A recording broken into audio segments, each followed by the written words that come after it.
I'm now going to demonstrate for you plantar, flexion, PAILs, maybe some rails as well. I'm going to use an AirX pad because we're going to do these, in this case, from a kneeling position. And the AirX pad is just going to provide a cushion between my knee, my shin, and the floor. I'm going to come up onto that AirX pad, elevating my foot and ankle like so.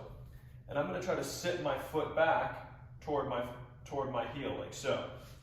By so doing, I've created a stretch along the top of the foot and the shin. I'm in now a position of plantar flexion. I'm going to hold this stretch for 60 to 90 seconds, and then I will complete my PAILs effort by driving the top of the foot into the pad. Pretending I've been holding this stretch now for that 90 seconds, the PAILs effort will involve me pushing the toes into the AirX pad, pushing the top of the foot into the AirX pad, and even kind of squeezing the muscle through my shin as though I'm trying to bring the top of my foot to my shin.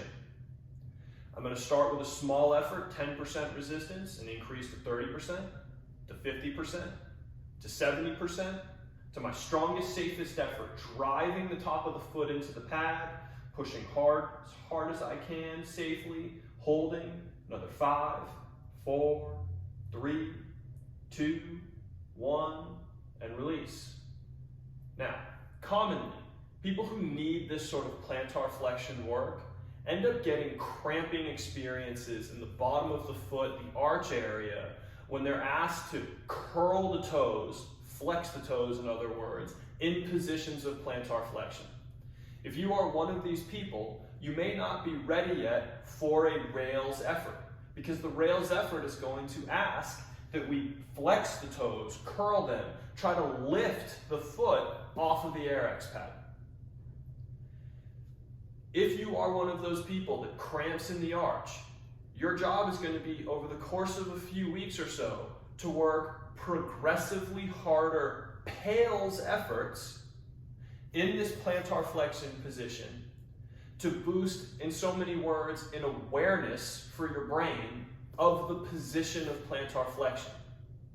As you earn a capacity for plantar flexion, then consider perhaps light effort rails after you've completed your PAIL sequence, and gradually earn the right to complete higher effort rails contractions from a position of plantar flexion. The rails effort, just to demonstrate, I'm kneeling back, I've just finished my PAILs, I'm going to go into rails by starting to squeeze through the arch, trying to lift the toes off the pad. It may not look like I'm doing anything, but my job here, my goal, is to exaggerate that position of plantar flexion, as though I'm reaching my toes behind me, as though I'm trying to squeeze the toes into a fist. Man, I feel that work through the bottom of my foot and my arch, and I'm holding, about 10 seconds of work, and then I'm going to release. After completing some PAILs and rails from this position of plantar flexion, a great idea would be to sit down, grab the leg, and make those big circles with the foot and ankle with our ankle cars.